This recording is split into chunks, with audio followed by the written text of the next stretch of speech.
Stop loss. Qızıl çox volatildir. Stoplar valyuta güdürləri daha böyük olmalıdırlar. Stop loss'u səviyyəyə tam yapışdırmaq lazım deyil. Səviyyədən bir qədər kənara qoymaq optimaldır.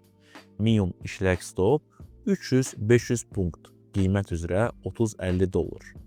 D1 və W1 stopa 1000 punkta və daha çox çata bilər.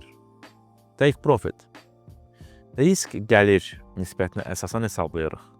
Klassik 1-2 və ya 1-3 nümunə olaraq, əgər stop 500 punkt olarsa, hədəf minimum 1000 punkt olmalıdır.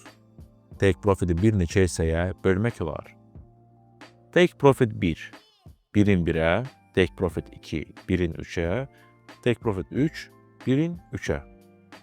Take profit 1 çatdıqda stopu zərərsizlik nöqtəsinə, yəni giriş etdiyimiz qiymətə keçirik.